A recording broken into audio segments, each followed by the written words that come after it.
Peço aos irmãos nessa noite que abram as suas Bíblias no livro de Deuteronômios, no capítulo 29 e no versículo 29. Deuteronômio, capítulo 29 e no versículo 29. Nos diz assim a palavra. Os irmãos não ligam os microfones para não atrapalhar o anúncio da palavra de Deus. Diz assim a palavra de Deus: as coisas cobertas são para o Senhor nosso Deus, porém as reveladas são para nós e para os nossos filhos, para o cumprimento de todas palavras desta lei. Cumprimento para todas as palavras desta lei. Queridos irmãos, a palavra de Deus, ela tem muitas coisas em oculto que muitas pessoas ainda não se preocupam em procurar. É algo que as pessoas precisam de interessar em estar procurando, que são segredos que são escondidos na Bíblia, segredos da Bíblia que são bastante interessantes. Se você conseguir captar todos eles, meus irmãos, você será um expert em qualquer ambiente de discurso aonde se admira a palavra de Deus. Aonde houver uma exposição da palavra de Deus, você será um porta-voz de Deus com excelência. Porque a maior parte das pessoas, elas desanimam dos cultos, porque os cultos são cansativos, não tem palavra, não tem conhecimento, não tem aquela exposição da verdadeira e salvífica palavra de Deus. Está tendo muitas histórias, muitos comentarinhos nos púlpitos, porque as pessoas não se preparam para subirem o santo altar e explanar uma palavra sadia ao coração dos ouvintes. E nós sabemos que tudo que temos que fazer é explanar a palavra para os nossos ouvintes. A palavra de Deus se fala, a Bíblia Sagrada, estou falando de um conteúdo santo. Bíblia, meus irmãos, ela vem do grego, né? Através do latim. Bíblia significa biblos, que significa livros. Significa livros. E esses livros da Bíblia, ele foi escrito no idioma hebraico, que foi usado na maior parte do Antigo Testamento. O alfabeto, ele só foi uma consoante que foi lida da direita para a esquerda. Para você entender esse alfabeto, tinha que ser assim. Se não fosse assim, a pessoa não tinha uma visibilidade do que estava acontecendo. Os livros apócrifos da Bíblia, né, que muitos cristãos não sabem o que é livro apócrifo. Os livros apócrifos da Bíblia são uma série de escritas dos antigos adicionados pela Igreja Católica, que isso se deu em um concílio feito durante a Idade Média. Entre eles, o livro de Tobias, o livro de Macabeus, o livro de 1º e 2º Eclesiásticos, o livro de Sabedoria, o livro de Judite, o livro de Baruque, e além de 2 capítulos a mais que foi inserido no livro de Esther e no livro de Daniel. Esses livros e capítulos, eles foram rejeitados pelos protestantes, porque não contém detalhes que são desconectos na parte das escrituras. Quais são esses livros? Livros apócrifos. Eles foram desconectos, eles foram rejeitados pelos protestantes e eles não foram canonizados. A palavra fé, meus irmãos, ela só aparece uma vez em todo o Antigo Testamento. Ela só aparece em Abacuque, no capítulo 2 e no versículo 4. Já no Novo Testamento, a palavra fé, ela aparece mais de 240 vezes na versão Almeida atualizada. A diferença entre o Antigo Testamento e o Novo Testamento é que o Antigo foi escrito antes de Cristo e o Novo foi escrito depois de Cristo. Calcula-se que foi de 400 anos o intervalo entre Malaquias, que foi o último livro do Velho Testamento, até Mateus, que foi o primeiro livro do Novo Testamento. No ano de 1250, um cardeal dividiu a Bíblia em capítulos, porque a Bíblia ela não tinha capítulo.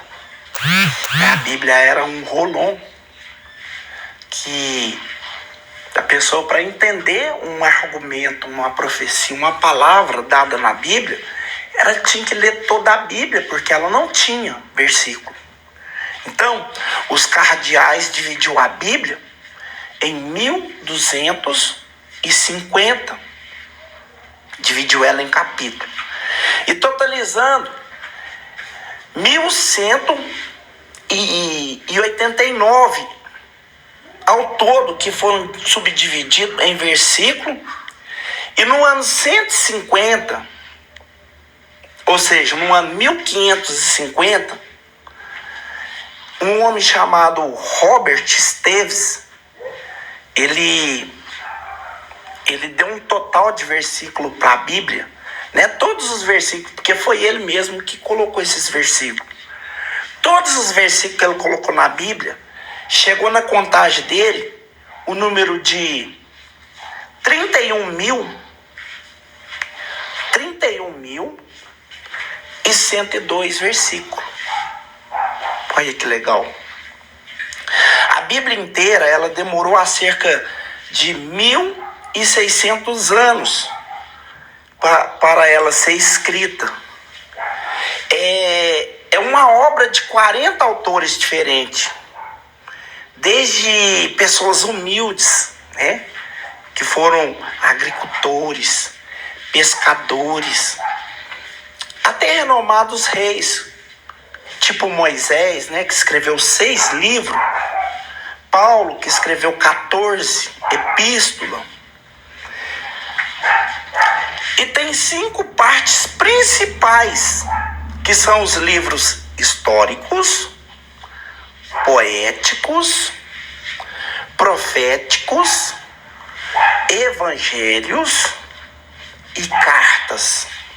Queridos, eu vou estar deixando essa pregação lá no YouTube, sem querer fazer propaganda de canal, para os irmãos acessar e ter uma compreensão do todo da explicação da palavra de Deus. Glórias a Deus. Quem está entendendo, diga glória a Deus.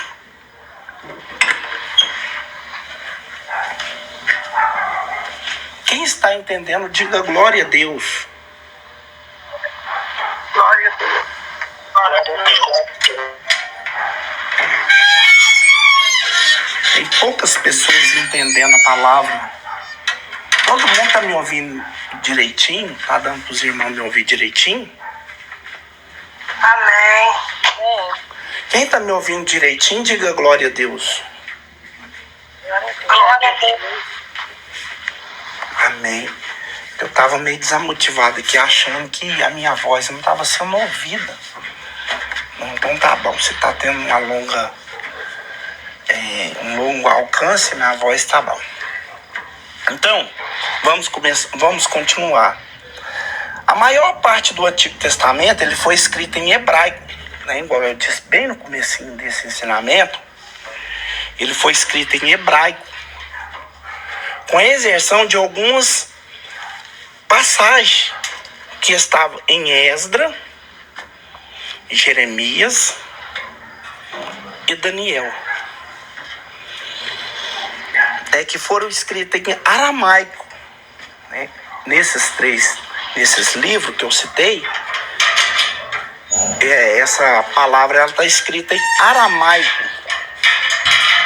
No Novo Testamento foi escrito em grego. Por que em grego? Porque é uma das línguas mais complicadas já feitas, e onde os romanos também aproveitaram algo para o latim, né? E sendo uma das origens da língua portuguesa. A primeira tradução completa da Bíblia para o inglês, que foi feita por um homem chamado Ulfilas Eliphas, né? Que ele escreveu isso em 1380, né? Que ele fez essa escritura na Inglaterra, que foi numa das bibliotecas, né, numa universidade de Göttingen, na Alemanha, que existe uma Bíblia que foi escrita em 470 folhas de palha e outras de palmeiras, né? O livro mais antigo da Bíblia não é Gênesis. Quem sabia? Diga glória a Deus. O livro mais antigo da Bíblia não é o livro de Gênesis, mas sim o livro de Jó. Muitas pessoas acreditam, muitos estudiosos, conhecedores da palavra, acredita-se que Moisés, ele escreveu esse livro, tanto um quanto o outro, Gênesis e Jó, quando esteve durante 40 anos no deserto de Midian, né? O livro de Jó, eles acreditam que Jó escreveu quando ele estava foragido do Egito, né? No deserto de Midian. E Esther, no capítulo 8, versículo 9, a irmã desliga o microfone, fazendo favor. Esther, capítulo 8 e versículo 9, é o mais comprido versículo de toda a Bíblia. Esse versículo é o versículo maior da Bíblia. Esther, capítulo 8, versículo 9. No livro de Esther também, no livro de Cantares, não aparece a palavra Deus. No Antigo Testamento,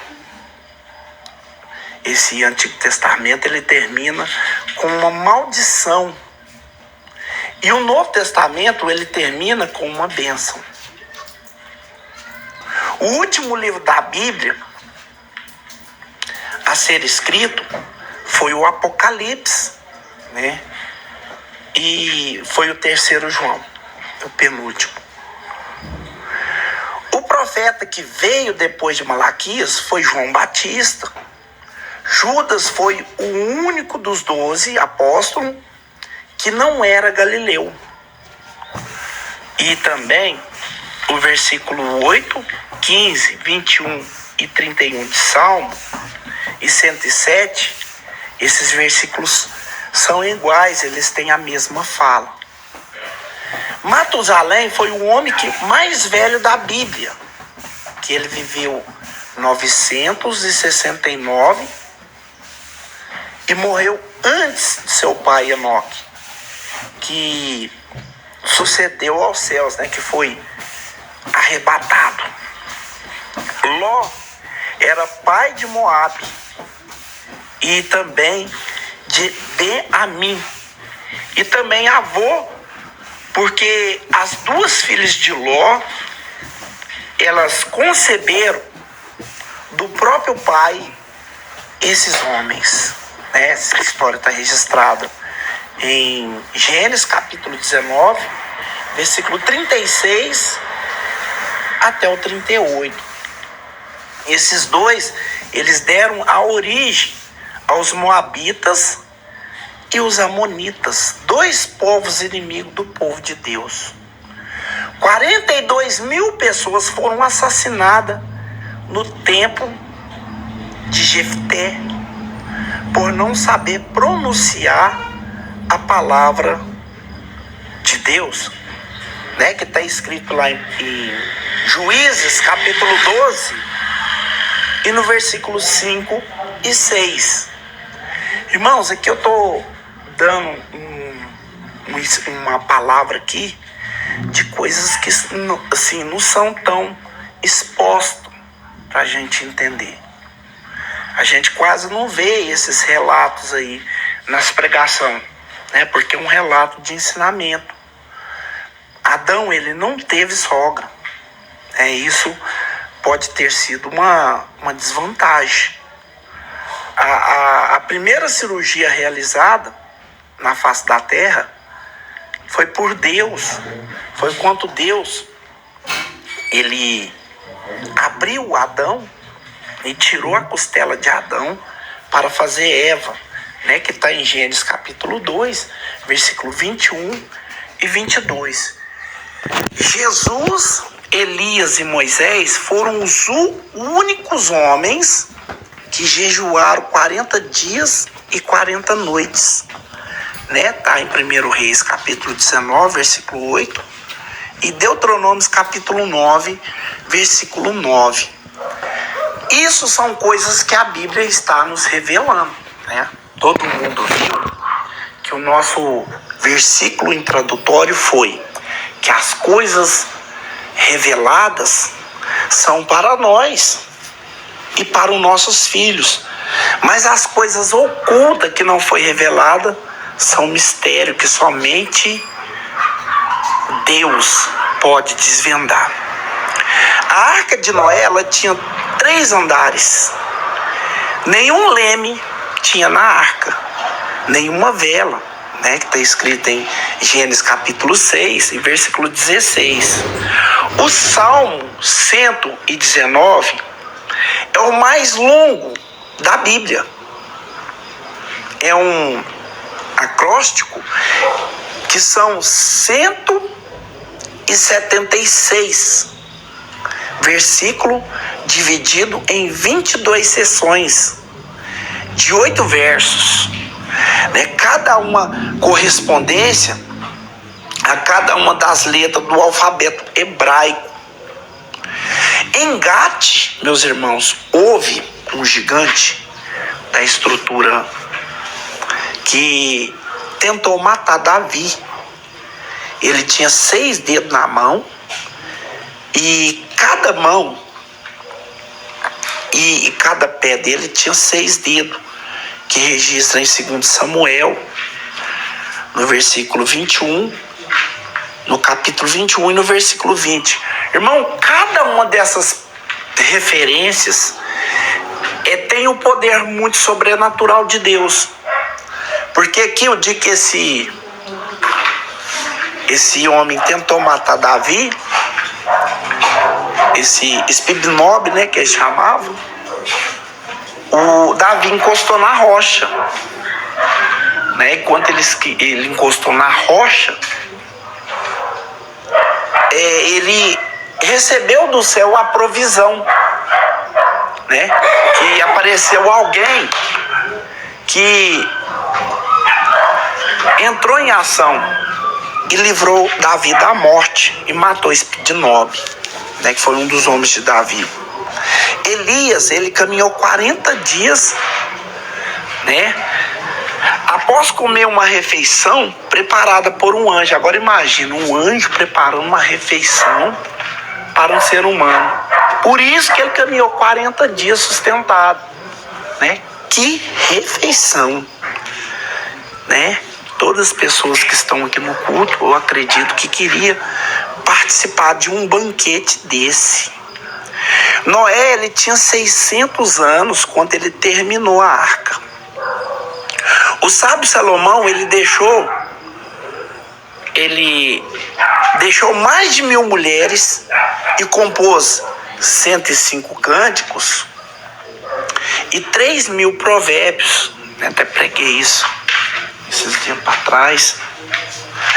As operações matemáticas mais extraordinárias da história, ela foi efetuada por Jesus. Por quê? Porque Jesus multiplicou os pães. Ele multiplicou 5 pães e 2 peixes e alimentou mais de 5.000 pessoas. E ainda sobraram 12 cestos cheios de pão. Irmãos, na lógica do homem, 2 pães e 5 peixes, ou seja, 5 pães e 2 peixes alimenta só 5 pessoas. Porque você pica os pães, recheia com os peixes e 5 pessoas alimentam. Mas na ótica divina, Deus alimenta 5.000 pessoas e ainda sobra 12 cestos. Isso é extraordinário. Só Deus pode fazer isso. Um talento era uma moeda grega que valia equivalente uns $1.500. Judas, meus irmãos, ele vendeu Jesus por 30 moedas de prata, que era equivalente, nos dias de hoje, a uns $20. Calcula-se que o presente que Naamã, o Ciro, ofereceu a Eliseu, era carregado sobre camelos, que equivalia mais ou menos $40.000. Olha aqui esse presente entre Naamã e entre Judas. Judas vendeu Jesus por 30 moedas de prata. Esse preço era o preço que se vendia um escravo, né? E tem pessoas que falam assim: meu Deus do céu, mas que desaforo. Mas o profeta Isaías estava falando que ele levou sobre si as nossas enfermidades e as nossas dores. O pecado que nos tira a paz, estava sobre ele. Então, quer dizer, se ele carregava os nossos declínios, então Judas estava no caminho certo. Jesus era um escravo, não porque ele nasceu escravo, mas porque ele estava retirando as nossas culpas e colocando nas costas dele. As misérias que nós carregávamos estavam sobre ele, né? E aqui em Naamã, quando Naamã oferece $40.000, né, que era equivalente ao presente que ele ofereceu para Eliseu, e Eliseu não quis receber, ele estava querendo pagar algo que não foi Eliseu que deu para ele, foi o próprio Deus, né? Paulo, aqui também nós temos outro relato. Paulo, o grande apóstolo dos gentios, ele foi decapitado em Roma por ordem de Nero. Em Juízes capítulo 14, versículo 18, nós encontramos um exemplo mais antigo e um enigma ou uma parábola, que está tudo camuflado na Bíblia Sagrada. A última cidade mencionada na Bíblia é a cidade santa, Nova Jerusalém, que ela tem 2.400 quilômetros de extensão. O estudo aponta que ela pode ser quadrada ou piramidal, né, que está em Apocalipse capítulo 22, e no versículo 19. O Salmo 117 é o capítulo mais curto da Bíblia. O Salmo 118 é o capítulo que está no centro certinho da Bíblia, com 594 capítulos antes e 594 capítulos depois. O versículo que se encontra no centro da Bíblia é o Salmo 118 e no versículo 8.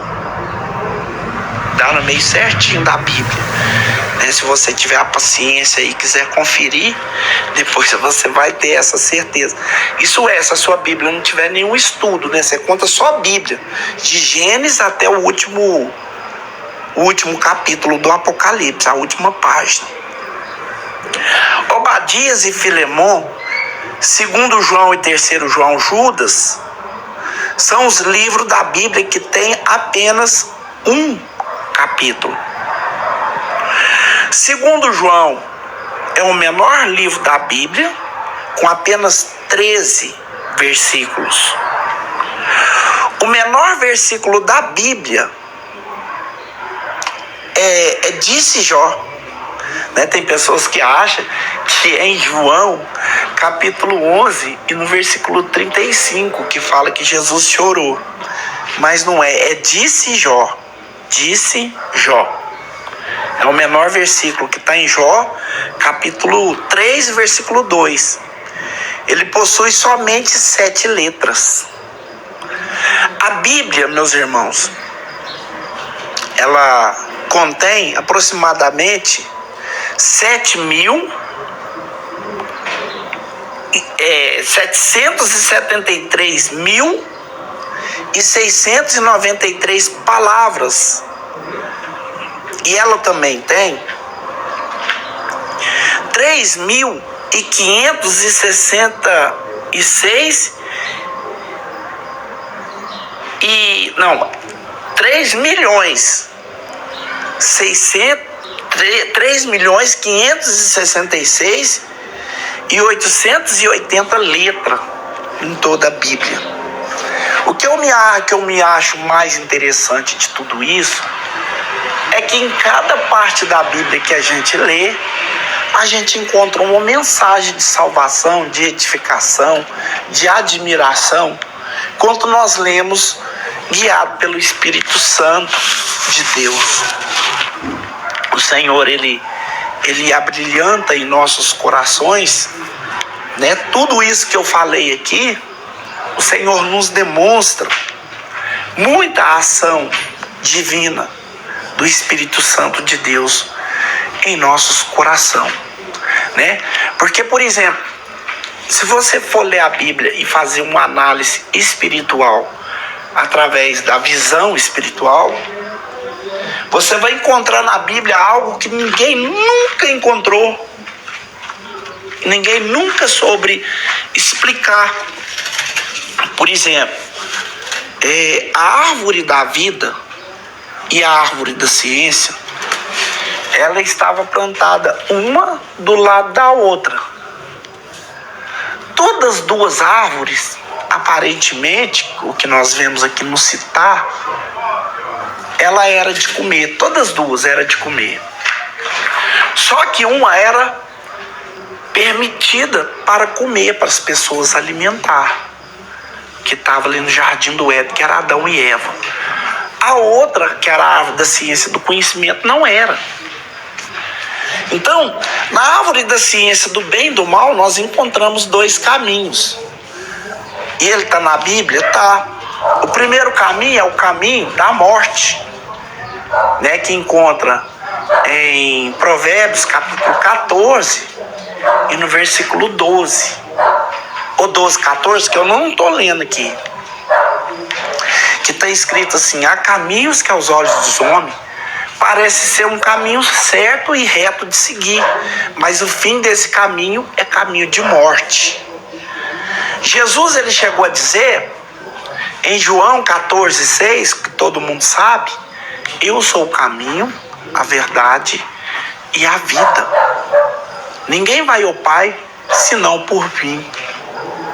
Ninguém vem ao Pai senão por mim. Então, os dois caminhos estavam ali nas duas árvores, né?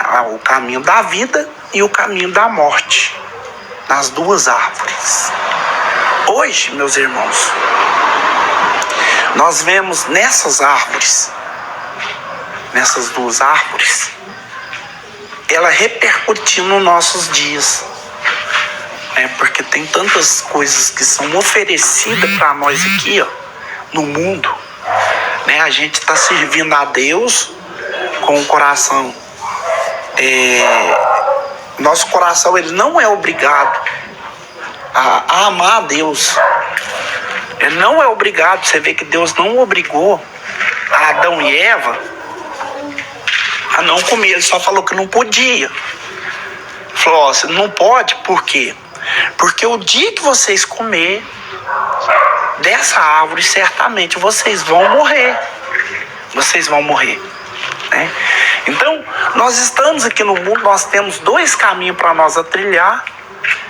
Às vezes nós estamos no caminho certo, mas atrilhando com os comportamentos errados, né? E tem muitas pessoas que estão no caminho errado, mas comportando com a retidão de Deus no coração, né? Porque tem muitas pessoas, não estou querendo dizer que o mundano lá fora vai alcançar a salvação, porque a Bíblia fala que, em primeiro lugar, a pessoa tem que congregar. Tem que congregar.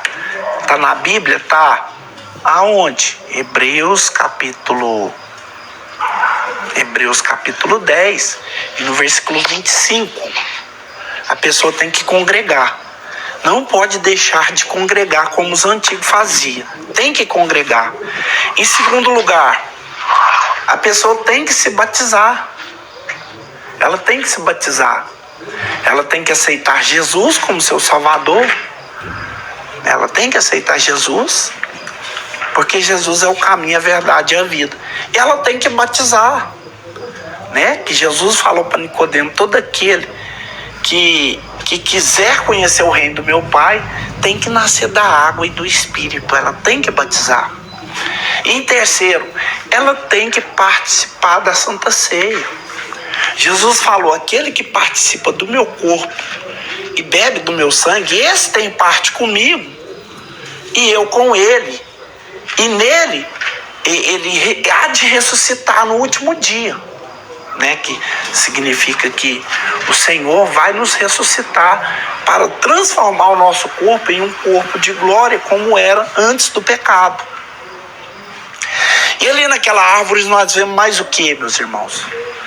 Adão e Eva, quando participou da árvore da ciência do bem e do mal, a árvore da vida ela foi extirpada, né? Ali Deus já colocou uma espada desinflamada em volta da árvore, de maneira que não tinha como ele se acessar novamente. Irmão, desliga para nós o seu microfone, fazendo favor.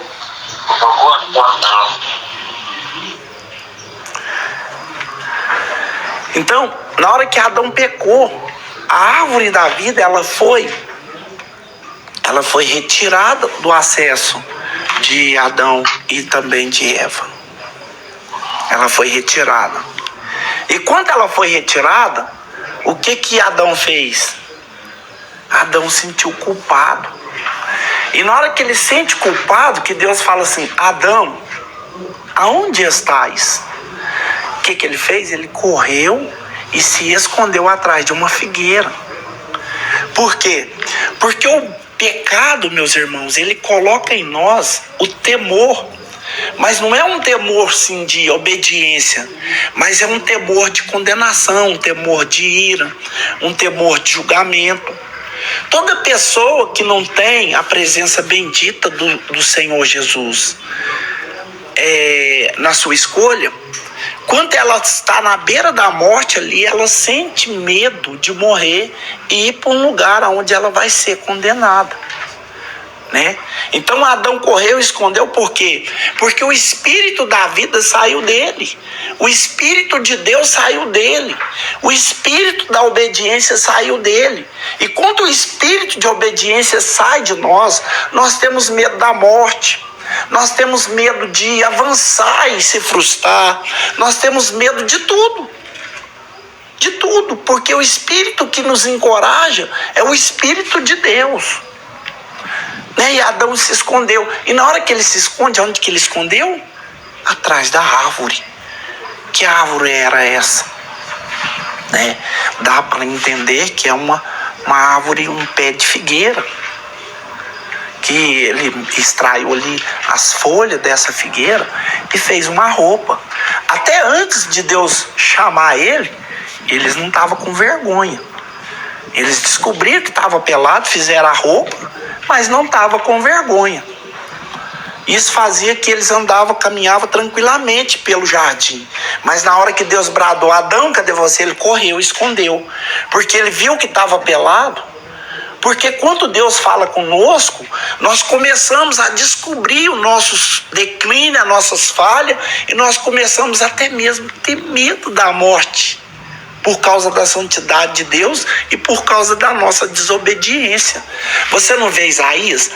Ai de mim que vou perecendo, porque sou homem pecador e habito no meio de um povo de impuros lábios, e os meus olhos viram o rei. Então, meus irmãos, quando ele esconde atrás da árvore, ele estava demonstrando que o primeiro Adão é um Adão caído, é um Adão falido. Por quê? Porque ele desobedeceu, porque ele perdeu a essência da glória de Deus. Mas quando você vê o segundo Adão não se escondeu. A voz que bradou lá do céu para um Adão, ela bradou do céu para o outro Adão também. O primeiro Adão, a voz bradou do céu, falou assim: Adão, cadê você? Por quê? Porque ele sabia que o estágio que Adão estava enfrentando era um estágio de decadência. Ele queria se conectar com Adão. Ele queria que Adão fizesse uma confissão. Porque eu acredito que se Adão tivesse confessado: Deus, eu errei, Deus, eu pequei, eu vacilei, eu deixei me levar pelo pecado, e confessasse diante de Deus, Deus teria concedido misericórdia para ele. E às vezes, até poderia ter sido diferente a aplicação que Deus fez.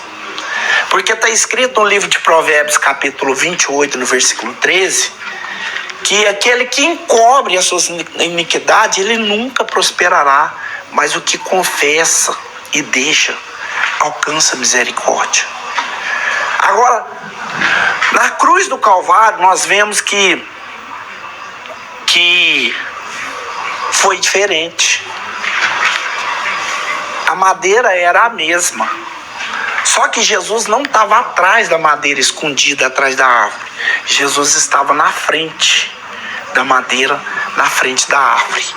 Ele estava na frente, ele não estava se escondendo, ele estava se expondo, Você vê que quando Adão falou com Deus e Deus falou com Adão, Deus falou assim: Adão, você comeu da fruta que eu falei que não era para comer, da árvore da ciência, do conhecimento? O Adão não aceitou, ele não assumiu a culpa. Ele falou: não, foi a mulher que o Senhor me deu. Ela comeu do fruto e depois mandou eu comer e eu comi. Jesus não, irmão. Jesus ele não se escondeu. Adão não quis declarar culpado, mas Jesus não. Jesus não tinha culpa nenhuma, mas ele falou assim: deixa o pecado dela comigo. Essa mulher aí é a igreja do Senhor Jesus. Deixa o pecado dela sobre mim. Eu assumo a culpa. Eu assumo toda a responsabilidade. Tudo o que eles fizeram, pode derramar o seu cálice sobre mim. Eles não têm culpa, o culpado sou eu. Pode concluir o seu projeto sobre mim. E você pode ver que Deus jogou o sono profundo em Adão, arrancou da costela de Adão a Eva, não foi verdade? E Deus pegou na crucificação ali do lado direito ou esquerdo de Jesus, na hora que a lança o traspassou, na hora que ele tirou a lança, saiu dali da costela de Jesus uma igreja, a mulher. Que essa mulher é lá de Gênesis capítulo 3 e no versículo 15. Que da semente da mulher viria o varão, homem. Que o Satanás ia ferir o calcanhar dele, porém ele não ia ficar quieto, ele ia ferir a cabeça da serpente. E essa serpente foi a que fez Adão e Eva pecar, errar. Então, a Bíblia ela é cheia de mistério, coisas assim que estão na nossa cara, mas às vezes a gente não consegue fazer essa percepção.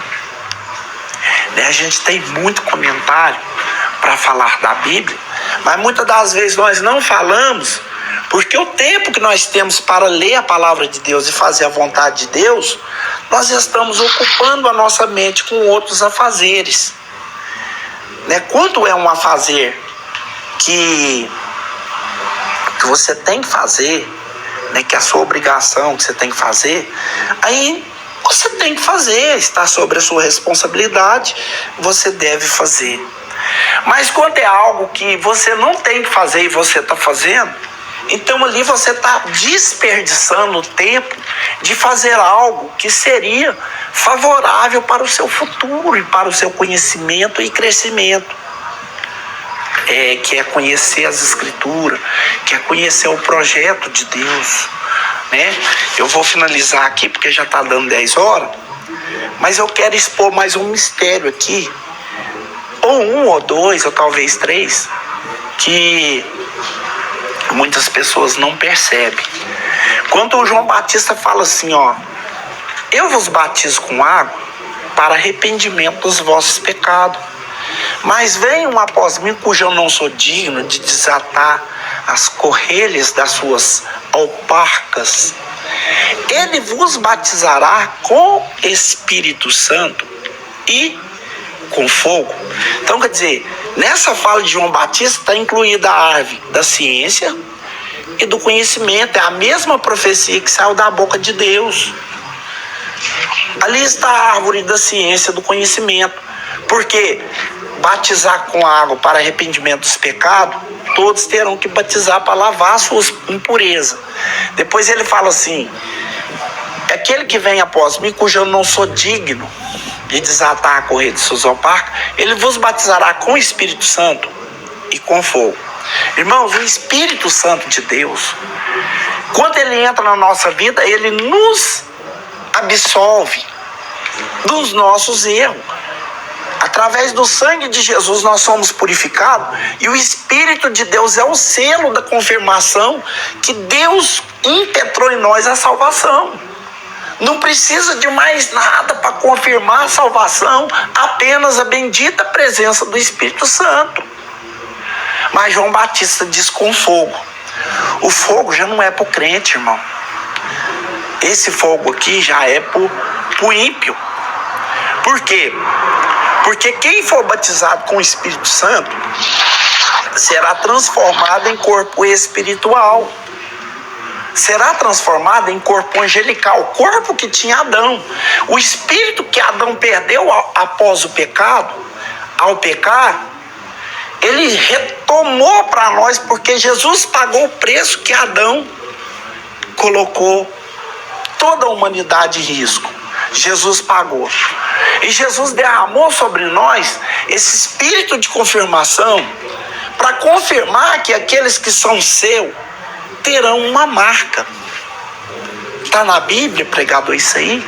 Uma heresia não está. Efésios capítulo 6 e no versículo 30. Não vos entristeçai o Espírito Santo de Deus, que foi selado para o grande dia da redenção. Então, o Espírito de Deus está selado em nós. Talvez o homem olhe para você e não consegue detectar o Espírito Santo na sua vida. Porque o olho, Paulo chega a falar no livro de 1 Coríntios capítulo 2 e no versículo 9, ou 2,18, ou 1,18, 2,18. Ele fala assim que o olho carnal, a pessoa carnal não consegue discernir as coisas do Espírito. Porque as coisas do Espírito Santo só pode ser discernida por quem é espiritual. Se não for espiritual, ele não poderá discernir. Então o Espírito de Deus, ele é selado na nossa vida para decretar salvação para nós. Só que o que não tem o Espírito Santo, ele vai ser batizado com fogo. Por quê? Porque ele será lançado no inferno, na condenação de corpo e de alma. De corpo e de alma. O que tem o Espírito Santo, ele será transformado em corpo espiritual, porque espírito não tem corpo. Então quem tem o Espírito Santo, ele vai ser transformado em corpo espiritual, que é o corpo de um espírito, o corpo de um anjo, o corpo que Adão tinha lá no jardim do Éden. Mas o que não recebeu o Espírito Santo ou a salvação de Cristo, ele vai ser condenado de corpo e de alma, né? Com prova disso, Jesus fala em Mateus 10, versículo 28, ele fala assim: não temas o homem que pode matar o corpo, mas ele não sabe o que faz com a alma. Temer antes aquele que tem poder de lançar o corpo e a alma no fogo do inferno. Então, o benefício, meus irmãos, de aceitar Jesus é muito grande. Tem pessoas, igual eu mesmo, já chamei as pessoas para ir na igreja, eles falam assim: não, eu vou lá te dar uma moral. Eu vou lá, vou te dar uma força lá. Eu vou estar comparecendo lá para te dar uma moral. Aí eu falo: você vai dar uma moral para mim? Que moral que você vai dar indo na igreja para mim? Eu não posso te salvar. Eu não tenho condição de fazer nada pela sua alma. Então a gente vai na igreja não é para fortalecer o pastor ou para dar uma moral para as pessoas que nos convidam, não. Você vai na igreja para buscar salvação. Você vai na igreja para se apresentar diante de Deus, porque o primeiro Adão, ele correu. E quem corre do chamado, quem está correndo da igreja e não quer ir de jeito nenhum, é o que está para ser batizado com fogo. E eles, infelizmente, ainda que Deus seja santo, misericordioso e não queira fazer isso, mas a justiça de Deus, ela é reta, né? E o homem, ele decidiu a viver uma vida que vai lhe causar uma condenação ou uma absolvição. Então, eu já falei muitos assuntos aqui nessa live. Já falei sobre salvação, já falei sobre condenação, já falei sobre o fogo do inferno e já falei também sobre o céu.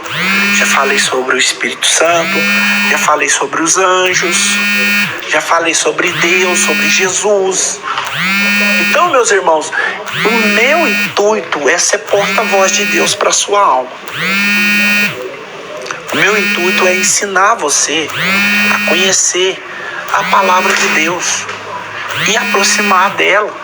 Ter interesse em consultá-la, em visitá-la, em buscar conhecimento bíblico. Amém?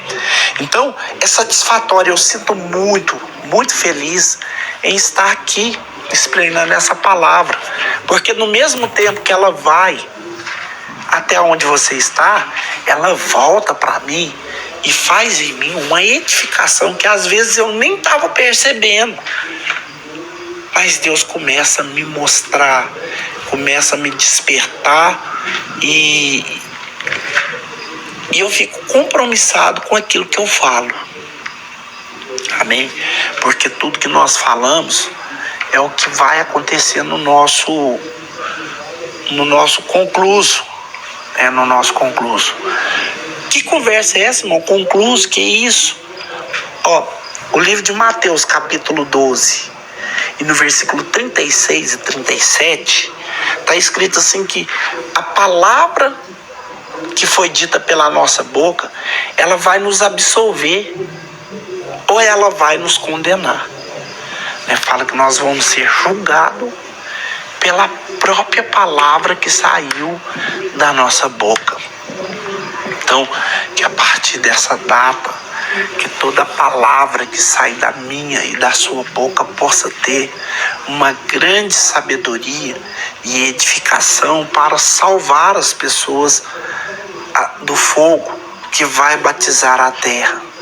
Porque Pedro fala que esse fogo vai queimar até a raiz das árvores, né? E depois que o mundo for purificado, igual o ouro é purificado, o oureiro, o ourive purifica o ouro, aí nos diz a palavra de Deus que a nova Jerusalém vai descer sobre o homem.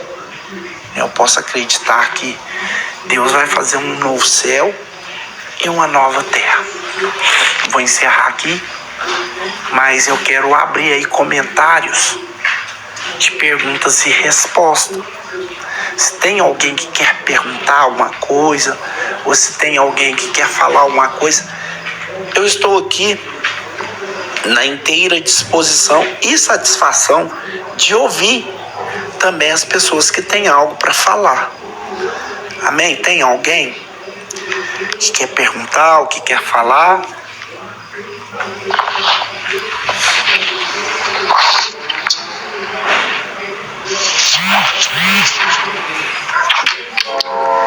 Não tem?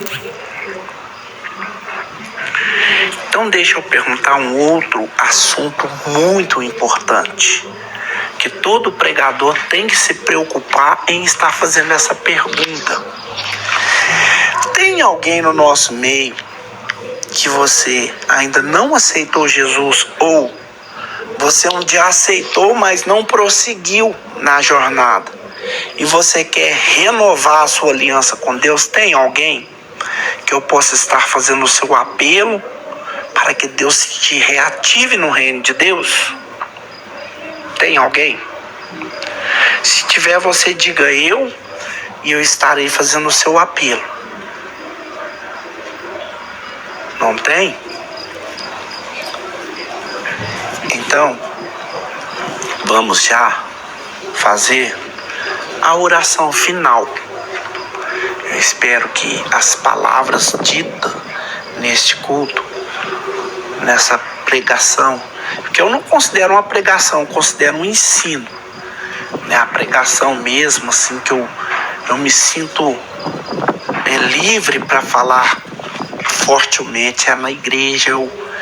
Ali eu sinto uma atmosfera diferente, né? Mas aqui eu tenho como ensinamento essa palavra introdutória aqui, e eu faço uso nas oportunidades.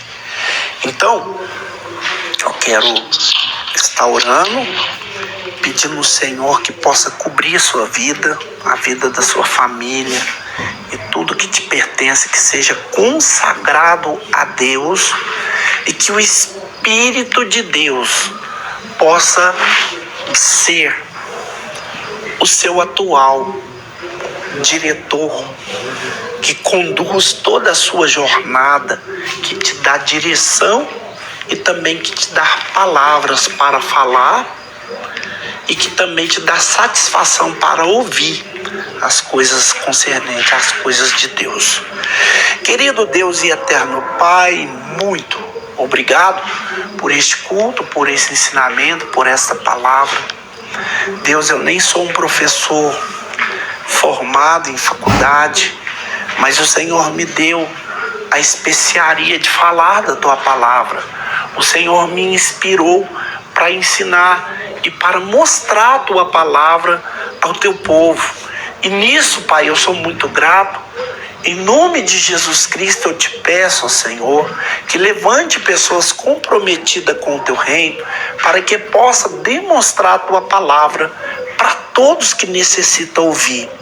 Em nome de Jesus Cristo, Senhor, aonde esse áudio chegar, que haja uma revolução, uma transformação, que o Senhor possa jogar por terra todo embaraço, toda barreira, todo espírito de confusão, todo espírito de tormento, todo espírito de divisão, que seja repreendido pelo poder que há no teu sangue, e que a presença do teu Espírito Santo, meu Pai, possa achar nessa vida lugar para permanentemente morar Em nome do Pai, do Filho e do Espírito Santo, que a graça do nosso bom Deus, o amor do nosso Senhor e Salvador Jesus Cristo e as doces consolação do Divino Espírito Santo esteja sobre toda a igreja e todos quanto crê nesta